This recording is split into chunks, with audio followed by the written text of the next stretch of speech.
All right, we are ready to go, baby. The Miami Dolphins exchange right there with Omar Kelly, Essential Moving Experts. Make sure you call them, tell them that Big O sent you. You'll get $150 off. If your move is over 3,000, you can get $250 off. And call them there, 305-602-8369. Flat rates and no surprise charges. Sean Williams and company will get it done. Omar, are you disappointed? Your boy Zach the MILF Wilson got benched. Um, he's not my boy. Am I disappointed that he got benched? No, not really. It is, you know, I'm surprised because they usually don't do those things to first round quarterbacks. They usually let them buy their time and figure it out. And maybe this is a lesson that he needs to have and experience. I kind of get the feeling that after he screwed up in that press conference, that I don't think he made up the way he was supposed to, Omar. I think something behind the scenes showed even more lack of maturity. And Salah said, I can't do this. I'll lose the locker room. I can't do this. I gotta, this kid is not, because clearly you could tell that he just looks like a spoiled brat that's gotten his way the entire time. And now, things aren't going his way. So, it kind of reminds me of that. I think that lack of maturity has really hurt him. That performance in that press conference wasn't the first straw. Let's just put it that way. Amen. Amen. Reminds me of, and I hate to bring this up because this is, back in the Ryan Tannehill era, the defense hated Tannehill. They weren't huge fans of him because they felt like he wasn't clutch, wasn't going to win, wasn't going to take them to the playoffs. And, everything I've always said. Yes, go ahead. Yes. It wasn't all right, but they, I don't know many defenses that have ever liked a quarterback who wasn't elite. But I remember there was a practice squad scuffle between Tannehill and it was a pass rusher. Yes, I remember. And Tannehill. And they were sacking him, they were intercepting his balls, and then they started like gloating and celebrating or something like that. And Tannehill was like, "Yeah, have your practice squad trophy," teasing the guys that they were on the practice squad. What was that pass rusher's name? He was a ridiculous. Yeah. He was a freakish athlete who was kind of a head case. And the Dolphins traded him because I forget what his name was. He's an MMA fighter now. But Tannehill, and then it became a big thing because the defense was like, "Yo, you're disrespectful and you're not an elite player. Like, right. You can't talk to us like that." And Tannehill was like, "Oh, well, I'm the quarterback of this team, blah, blah, blah." And Tannehill is not Zach Wilson, not not Zach Wilson. But it kind of divided the team, set the wrong tone, set the wrong message. And then the Dolphins went into PR mode, trying to gloss over it and make it. But I think that was, remember the Minnesota game with Adam Gase. Tannehill performed poorly, and the defense quit on the coach because the coach made excuses for Tannehill. Right. That game that they quit on Adam Gase, and they're like, "Yeah, nah, we're not gonna do it with this guy. We're not gonna win with this guy. We gotta cut our losses." Yeah, if you're gonna be a non-franchise player at quarterback, you're so right about the respect thing if you're not a stud. But if you're going to be that guy, then you need to be Jay Fiedler. You need to be Chad Pennington. You need to, you need to ingratiate yourself to your teammates and sell out to them. And then they understand that you're doing your best. They know you're not a franchise guy, but they respect that you are who you are. You know what I'm saying? You're not trying to be something that you're not. and Yeah. acting like the franchise guy when you know you're not the franchise guy. Matt Moore was another one of those guys that won his teammates over because he Yeah. played hard and all that kind of stuff. We've had some of those guys over the years that you knew weren't the franchise guy, but at least they Yeah. respected the game and their teammates met them halfway at It, least in it's that. it's a very sensitive thing when you're not that elite player and other elements of your team is performing, you're not holding up your end, and you have to be accountable to them. And Zach Wilson wasn't accountable to them, which is why he apparently lost his starting spot. I think it's temporary because he's a first round pick. They're going to get 16 opportunities. Not 16, maybe 8. Yeah, but this is a hell of a blow for him right now. It's sometimes you need those ego checks. Yeah. No, I agree. One of my co-hosts on I Am Athlete, Duzable, Leger Duzable, he used to be a Jets analyst, and he's still loves the Jets, very affiliated with the Jets, and we lost him. There we go. He says there is this entitlement thing that comes with him, primarily because he's got that JetBlue. What do we say? Inheritance, right? And that's along the lines of a lot of quarterbacks where, like Josh Rosen, where they're entitled to things. They, the carpet's rolled out for them. They've never really had to work hard for anything. They've never had to be accountable. Yeah, I'm with you. All right, let's move on. They have named the 28 semifinalists for the Pro Football Hall of Fame. Will he get in this time, Omar? Nope. Why will Zach Thomas not get in for an honor he deserves? Because I know you say he deserves it. Oh, absolutely, no question, he deserves it. This class is too stacked. He's going to get a Tony Baselli let in eventually. When I correlate it to the line at the club. After you've been standing in line at the club, not for the it guys like you, Big O, you just walk up to the front of the line and they let you in, or the hot girls that just are wearing two pieces of string, and the club promoters like, yeah, they got to be in. They're with me. Yeah, they're with me. Yeah. See, you know how to do the finger. See, do it again, so people see. They're with me. Exactly. So for those people who have to stand in line, and I got to acknowledge that I don't always have to stand in line. Sometimes you got to stand in line for 45 minutes, and they'll tell you capacity, this, and then you'll see people walk up to the front of the line and just immediately get in. Zach's going to have to wait for 45 minutes, maybe an hour. He'll eventually get in. But right now, there's a lot of people at the line who are just walking up at the line, and last year was the people who've been waiting for 2 hours. They let them in. And last year was a trash ass class. Trash. But the people who have been waiting for 2 years got to go in. And so Zach's like, well, I've been waiting 30 minutes. This year's 45 minutes. Zach might get in after he's waited 90 minutes. But this class is too talented, with a lot of first-time entrants and a lot of guys who they said he's not a first ballot Hall of Famer, but he's a Hall of Famer like DeMarcus Ware, so we're going to let him in. So that's 6 right there. That it's a stacked class. They're going to let one receiver in. They're going to let one in. It's stacked up with 5 or 6 guys who deserve it and are worthy. Who will it be? Will it finally be Reggie Wayne's year? Would it finally be Terry Holt's year? Andre Johnson. Andre Johnson. I don't know if I like Andre Johnson from this standpoint. I'm a ring counter. You know that. So yeah, it's not his fault. He had shitty quarterbacks his whole career. I don't want to hear the excuses. That's not excuse.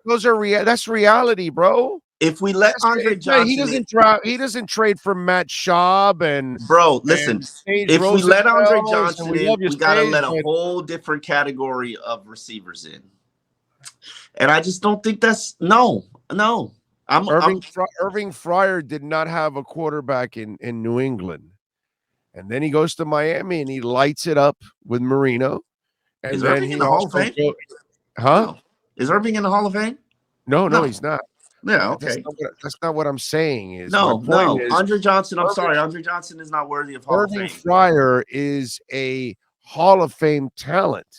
But his Okay. career was ruined because he was playing with Mark Wilson at quarterback with the Patriots. Not my and problem. It's not his fault.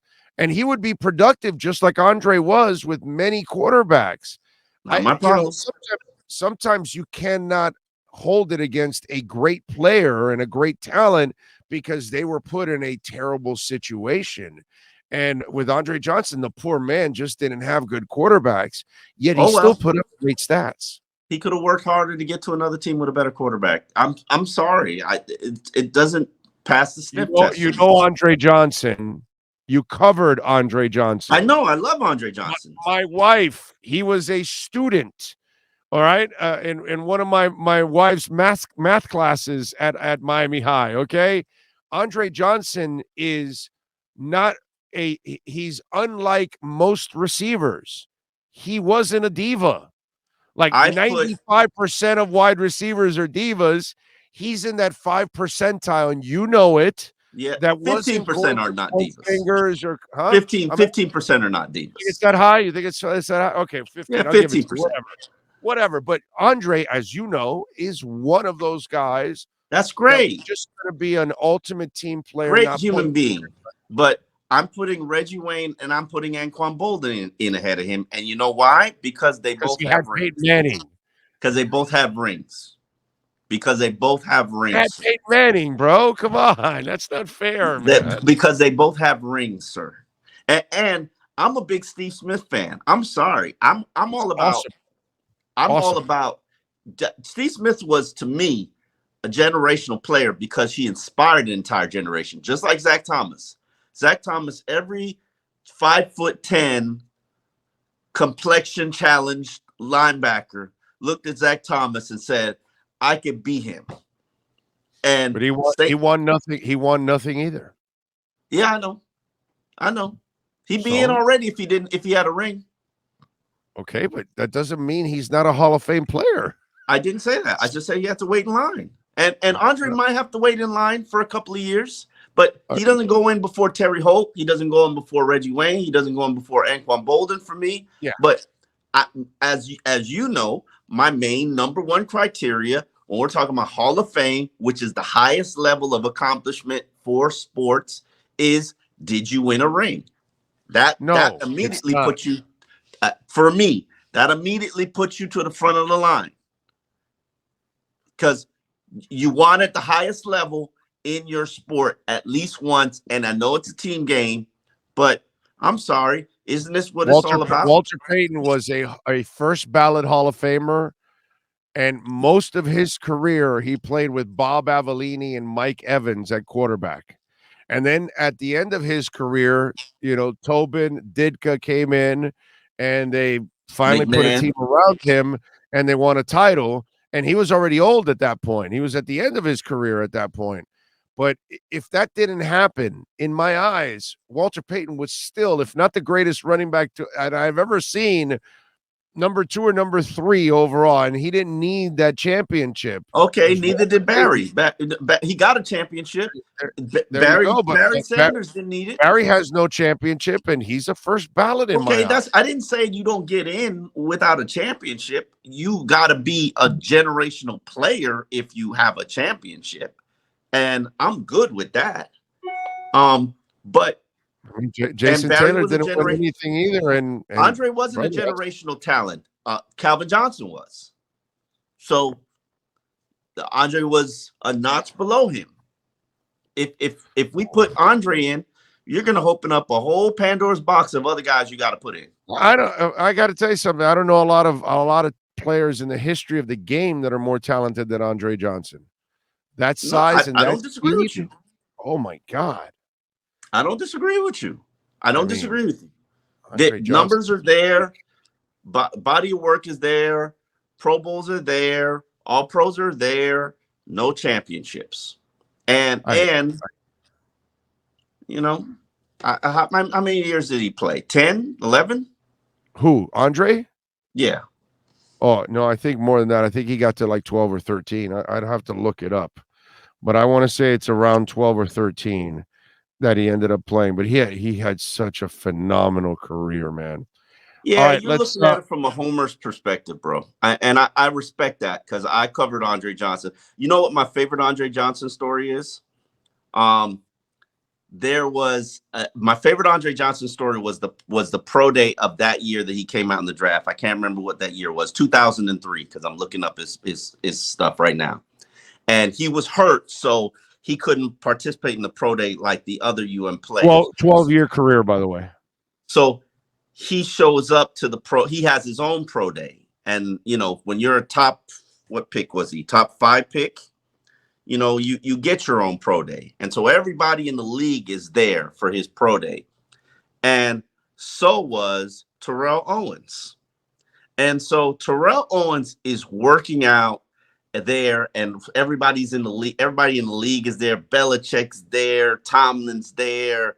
So no, I don't think Tomlin was a coach at that point. So Tomlin was not a coach at that point. That was 2003.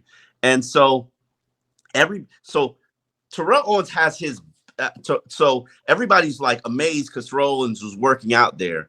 And so Andre Johnson comes out. Everybody's looking for Terrell Owens, but Andre Johnson comes out and he's got his back to people, but he's built like Terrell Owens, and everybody's like looking at him like, oh, that's Terrell Owens. That's Terrell Owens. Let's go up to Terrell Owens. And then they turn around and they see that it's Andre Johnson. And then you see them side by side. And then you realize Andre had a better, bigger physique than Terrell Owens, who at that time was the beast of the NFL. And I do believe that guy helped him get picked 3rd overall in that draft. He to me, that guy was one of the greatest talents I have ever seen. 7-time Pro Bowler. 7-time Pro Bowler. But you know what it is? Only 2-time first team All Pro. What's that? He was only an All Pro 2 times.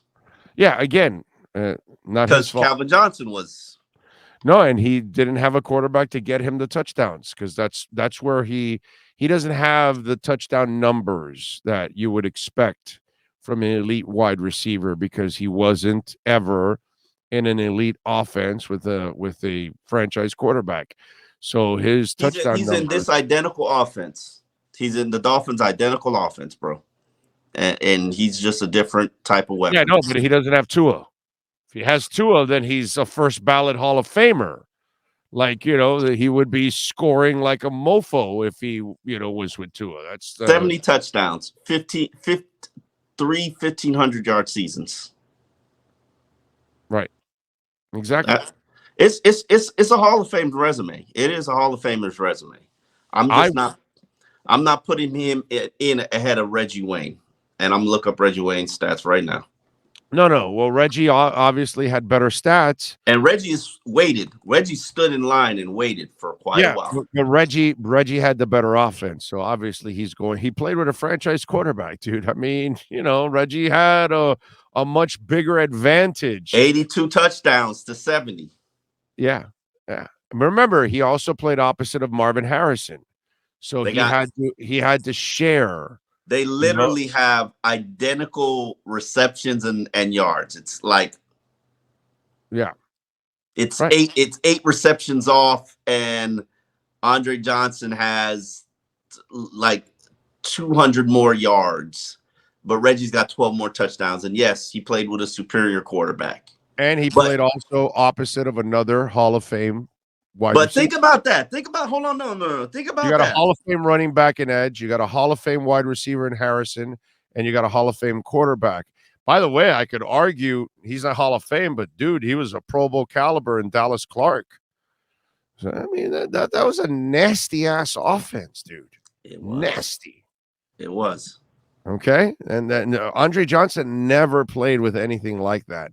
If he did, you know, he would have already been in the Hall of Fame. Actually, that's actually would have ended up happening. He wouldn't be waiting in line. He would have been, going in with me. Hey, he's there with me. Let's go. Walk on in. All right.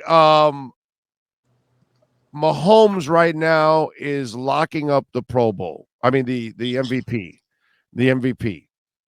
Where Is he? Hold on, wait a minute. I Is mean, he? right now he's number one. I mean, who else? Who's I got? Who's mean, Josh Allen was number 1 3 weeks ago.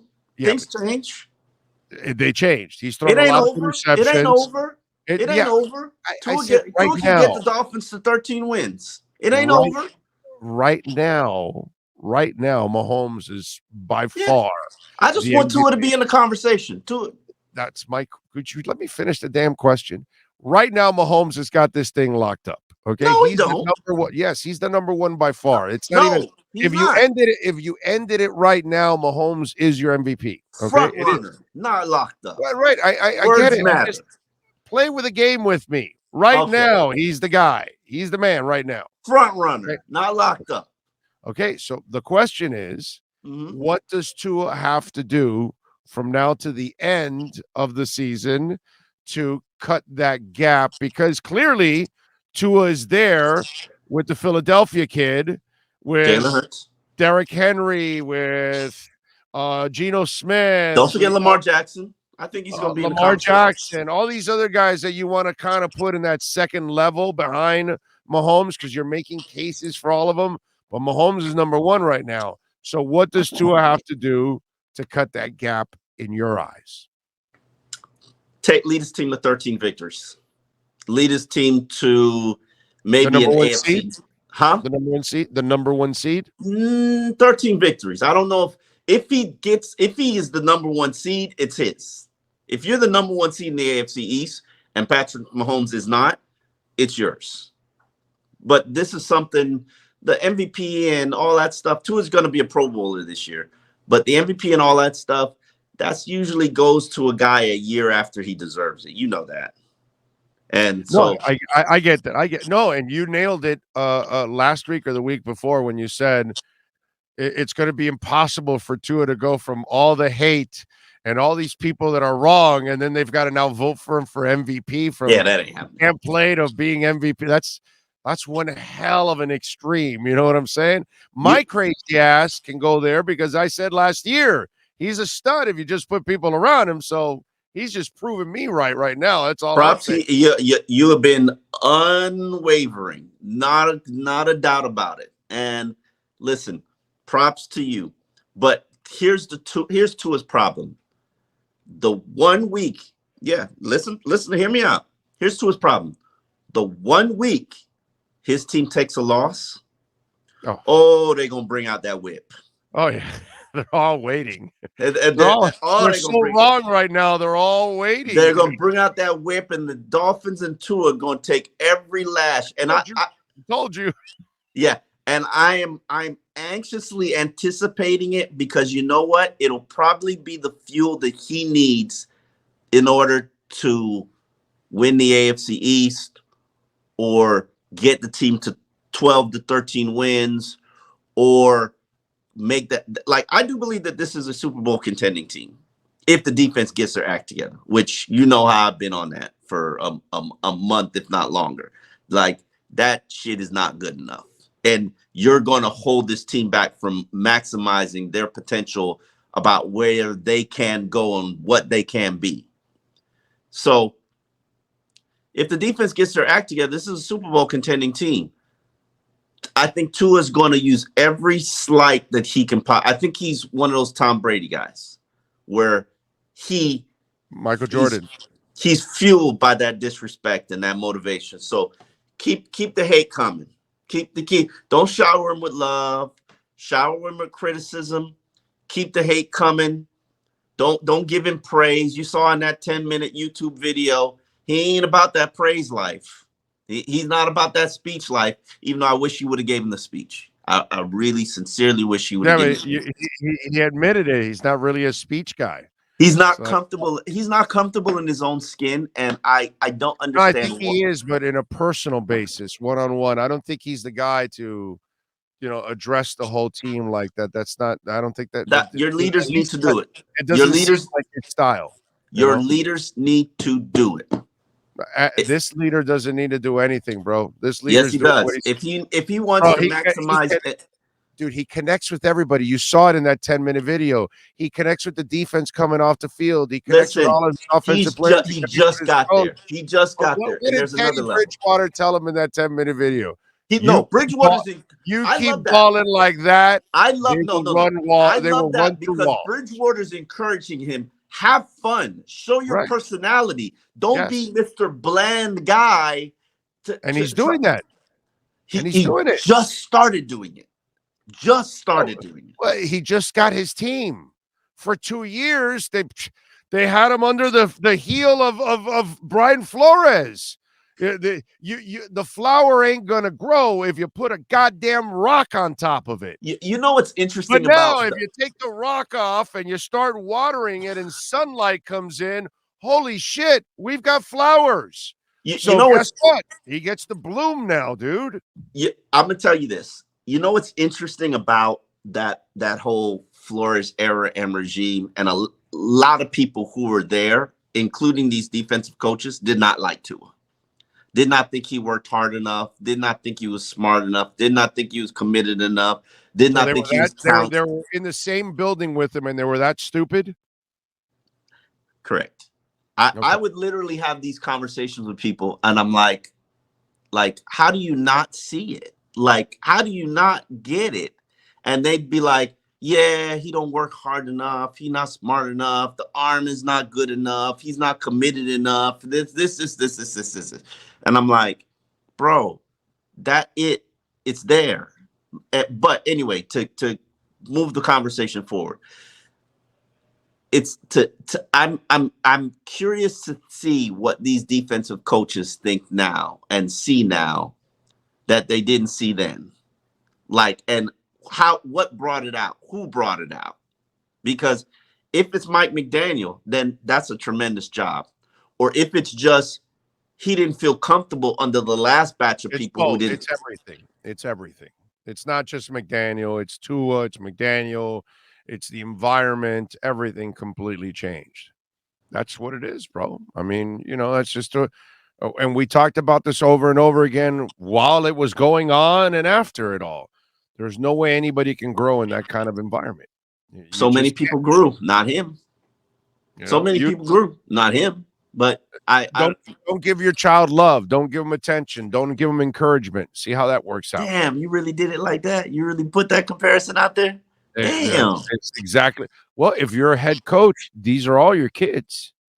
Yeah, but he gave a lot of the kids love, and he didn't give Tua love. Not Tua.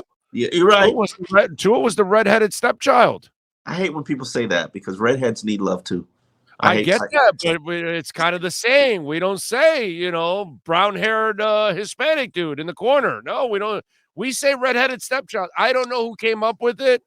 You know what I mean? I think redheaded people should actually, our strawberries out there, they should be like enraged with all of this. But I'm sorry, that's the saying. What am I gonna do? I didn't come up with the saying. I hate when people say that. I used to date this redhead who was like strawberry brown. Redheads are smoke shows, bro. And they were so sensitive. They were so sensitive about all smoke shows, man. I know plenty of redheaded women that are gorgeous, bro. It's hot. Redheaded woman, a good-looking redhead. Ooh, doggy, that is smoking. Because it's rare, because there aren't as many. Yeah. Those deals. They just run from the sun. That's it. But their beauty is amazing. But he was treated that way. And you can't grow like that. So I think it's all Tua, McDaniel. It's everybody. It's Chris Greer. It's everybody allowing the environment for. By the way, Mike McDaniel waters all his flowers. Okay. Not Chase Edmonds. No, seriously, because he Tyreek comes and he allows Tyreek to be Tyreek. You know what I'm saying? And so he's allowing people to be themselves too. in the process. Not just I don't Tua, think we. everybody. I don't think in the history of sports, and I'm trying to get a correlation to this, we've ever seen a coach like Mike McDaniel. I'm trying to find a correlation to it, but like this is a different odd Oh, duck. I got one for you. I got one for you. It's just a different era and a different way of doing things. Jerry Glanville. You might be a little too young. No, Jerry Glanville, but Jerry Glanville. you're talking about the Falcons, Jerry Glanville, or exactly. That Falcons, Jerry Glanville allowed his players to be themselves, show personality. Obviously, he was loaded with personality, leaving tickets for Elvis in every game. He was a trip, and if you remember his players and his teams were, I mean, vocal and colorful and entertaining. He was entertaining offensively, defensively, on the podium, on the sidelines, everything. I would say Jerry Glanville in a different way, but kind of the same philosophy of letting people be themselves. I would go with Jerry Glanville. There is an art to leadership. I am learning about it. Realize I'm not a good leader right now. And it's something that you have to study up and evolve. But it's important, and he's got it. He's figured out a way to rally his troops and command them and get the best out of them. And he's a good X's and O's guy. He just got to figure out how to fix that defense. And I got some. Well, I think the defense has done a pretty damn good job overall, considering Don't tell those injuries. lies. Don't tell those lies. Yeah, bro, all the injuries in the secondary. Don't make excuses, bro. Don't. Everybody got excuses. You're too harsh and too unrealistic at times. With players that aren't in good positions. Hey, listen. Blame the player. No. In this case, that defense has done a really good job considering everything that's gone on. And by the way, I think it's going to get better now because I hate to say it. Answer this question. Agba was not doing his job. Answer this question. Now we'll get more playing time and he'll become the monster. Answer this question. And open it up for Phillips. Is this defense good enough to win a championship? Yes or no? Not yet. No, not yet. Okay. Not yet. Not yet. So then don't say it's good. And don't say they've been good enough. It's good. It's good. It's not a great defense. Come on, bro. Hey, bro, they're 7-3, my man. 7-3. The defense, okay, they've contributed to that 7-3. Yeah, they show up at opportune moments in occasions. And what the hell's changed for 3 years? What the hell's changed for 3 years, dog? Hey. They bend all the time, but they don't break. They gave up all those freaking yards to Justin Fields. And then at the end of the game, there's a couple of plays that they stopped Fields, the linebacker, the really cool dude. What's his name? Duke Riley. Duke Riley made a hell of a play on Justin Fields out in the open field. Listen, of Justin Fields. You need Jerome Baker to play better. You need Raekwon Davis to play better. You need Jalen Phillips to play better. You need Javon Holland to play better. You need Xavier Howard to play better. He's got to get healthy. He's got to get healthy. But he's still got to play better. Is Xavier playing at the level that he's No. What it's looking like is like what I said 2 years ago. Trade him. That's what it's looking like. Stop. If you're going to win a championship, you're going to win the championship with Xavier. My man, if he doesn't pick it up this year or next year, bro, do you want to see that defense without Xavier? Because he's doing the heaviest lifting on the team. This year, they attack him like he's a regular corner, bro. And all the time. Watch the game. Because he's taking the heaviest workload. It doesn't matter what, dude. He's not a number Let one somebody corner else right take now. His workload and I don't know if he just has make him stationary on the right side. Then see what happens. Listen, I don't know if he has 1 or 2 growing injuries still, but he's not himself. It don't matter. They're attacking him like he's a normal corner. Oh well, yeah, and eventually he'll find a way to put himself in a position to make plays. But so far, he has not done enough of that this year. Okay, and And all I'm this saying entire is, defense to the exact same standard that you're holding him to. all I'm saying is, if it continues down this path, I was right.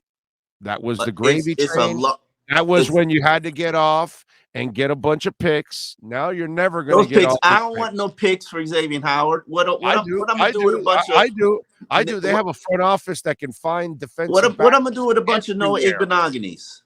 What am I gonna do with Everywhere. that? It doesn't matter about monogamy when you can find X and you can find Javon Bro, and you can find Minka, you can find bro. Brandon, you can find Kohu, and you can find Trill and you can find You give Needham. me everybody you I don't name is want to not hear that Xavier shit. Howard. You know how sad it sounds that anybody mentions Noah when they've hit on every other guy in their defensive backfield. They find guys off the street. They find guys in Division II. The complaining about Noah is ridiculous. Guys who can fill a spot, not guys you build Brother, a they got defense this around. Justin, what's his name? The speedster that's 30 years old, 33 years old. Yeah, they got him, and they're making him make plays. Bro, he made one play. That's how good front office / coaching is. He made because I gotta give the defensive coordinator a ton of love for what he does with that secondary, how he's keeping that shit together. It's amazing. What are you talking about, bro? How can you say that? Trash. Justin Bethel's playing the best corner of his life, and he doesn't even play corner. He's been a special teamer. Cater Kohu is a Division II player that the defensive coordinator helped find and develop. He was just voted by CBS as the 6th top defensive rookie. Come on, bro. Number 6. You know how many failed defensive picks there are behind that? All over the place. A Division II undrafted he's got plenty player. of opportunity. He's got plenty of opportunity just because he's out there. And he's coming through. He's coming through. It's not opportunity. It's coming through. Okay, then if he's coming through, let him go defend. Let him go defend. Let him help you go defend the guy that Xavier Howard is defending. See how that works out. Well, I don't know, but the way Xavier Howard is playing right now, it's not play. It's like watching Kyle Lowry right now. They're both stealing money. Wow, you really just did that. I just did that. That's so disrespectful. Yeah, but dude, when you get the praise when you play well, right? When you don't, well, you got to talk about it. And X is not getting it done. I know he's your buddy. Okay. Let me ask you a question. I know you don't want to be. I know you don't want to be recorded on video saying that X is not good right now. No. I'm not saying that X has been good right now. I'm not saying that X has been himself right now. What I am saying is he's carrying the heaviest load on the entire defense. And where's his pass rush? I think Holland is carrying the heaviest load of them all. And there is no pass rush. You're right about that. So but now, how is the cornerback I think you saw in the last game. I think Chubb's going to bring that now with Agba out, who wasn't doing his job. I think Chubb is going to bring it and pick it up for Jalen. So you expect me to shadow the best offensive weapon of every team, all game because no pass rush, with a groin injury, and then hold and have him out there naked, no help because he don't get no safety help, and that's all on him. Like, you don't hold the coaches accountable for not getting him help. You don't hold. But isn't he a shutdown corner? Is he supposed to be on an island, bro? Cornerbacks get beat, bro. They get Jalen Ramsey don't get beat this year. Well, right now, does Jalen Ramsey get beat this year? Yeah, that's right. Jalen Ramsey. Does Darius Slay get beat this year? Yes, he's playing better. He's playing better, bro. Cornerbacks get beat. Jalen Ramsey is not playing well either, by the way. You know, cornerbacks get beat. You know what the elite ones do? They cleanse it and they move on and they continue to play. Last I checked, he's doing the heaviest lifting for a shitty ass defense. And a lot of cleansing. Touche. Bro. A lot of cleansing. Touche. You got it. But you know what? And that this week is not a good test because there's no elite cornerback, elite wide receiver. This is the week where you continue to work on your running game for the second half of the season. You did it 2 weeks ago. You're playing the worst team now in run defense, bro. Work that and get that shit going because you're going to need that in these coming months now. If you could get that running, that's the other thing that I'm hoping now with what's happened with Robert Jones and with Shell is that if they can actually get the running game going, then you're really going to see the real Mike McDaniel offense. And that would be a real positive for the Dolphins if they can do that this year. I want to see the real Miami defense. That's what I want to see. Yeah, yeah. But although I've been saying this now for a couple of weeks, we need to change our thinking because we've been programmed for 25 years that the defense bails out the offense. That's not how it is anymore. No, It's the offense is going to have to bail out the defense at times. Defense got to show up, bro. Defense got to show up with pass rushing. Defense got to show up with better coverage from linebackers. Defense got to show up with Jerome Baker. Can you make a play this season? But don't get spoiled. Don't get spoiled with the defenses of the past because the strength of the team now is offense. If I've seen you do it for the last 4 years, why would I not expect you to do it? Because you don't have Brandon Jones and Byron Jones in there. So you cannot be the defense that you really want to be, Omar. That's why they're now playing more zone, Omar. They're playing more zone because he finally stopped being stubborn. Well, because you don't have the talent right now to be playing man on man. So you try first with the guys to see if you can do man on man. And since you can't, well, then now you have to implement some zone. And so that's why you're implementing some zone because you don't have the skill set. You can't replace Brandon Jones. He's irreplaceable. Nobody on the team can do his job. You have to you need multiple guys. And then I give you credit because you've always been super high on Brandon Jones. Byron's not playing. Your defense can never be what it was without those guys in there, bro. It's impossible, Omar. Bro, Brandon Jones ain't dope like that. I've said this to you for 2 years now. My man, if Brandon Jones is in there and Javon Holland is in there and X is playing healthy, Byron will do his job and do a very good job overall. Is he a complete shutdown? No. Is he a takeaway machine? No. But he doesn't give up a lot of passes. And in that defense, he would be much better. But right now, without those elements, it changes everything about that Dolphin defense. That's fair. But it does. Should. It does. Next man up.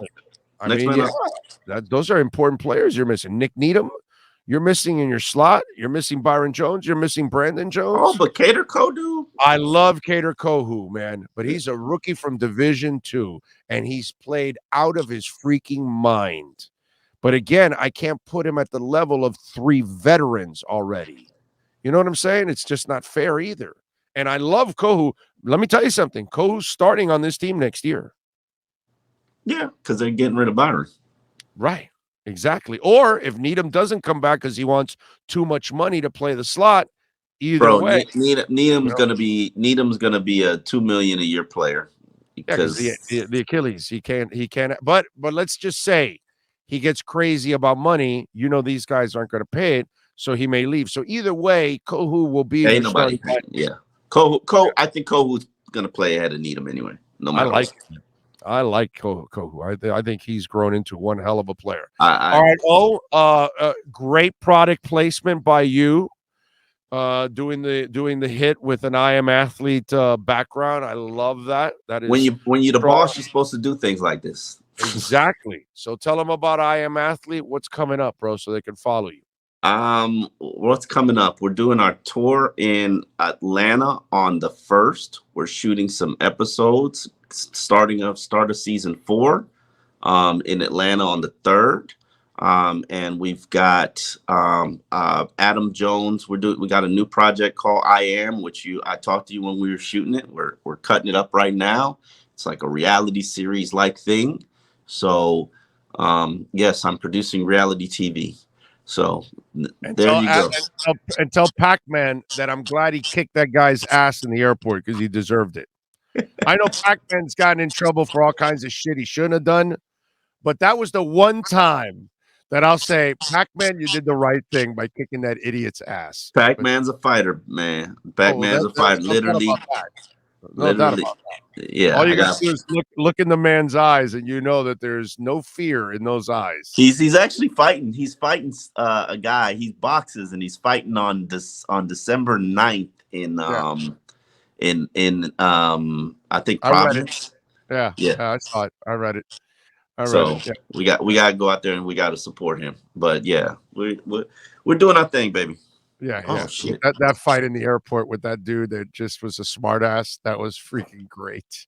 That was great. And he didn't get in any trouble for that one because he was completely in the right in that one. So that was actually cool. All right, follow him on Twitter at Omar Kelly.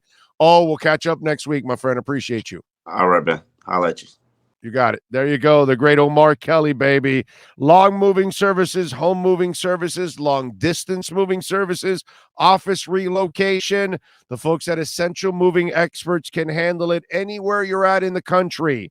Call them, folks. Make sure you reach out and tell them that Big O sent you. 844-368-5750. That's 844-368-5750. This is the Miami Dolphins Exchange.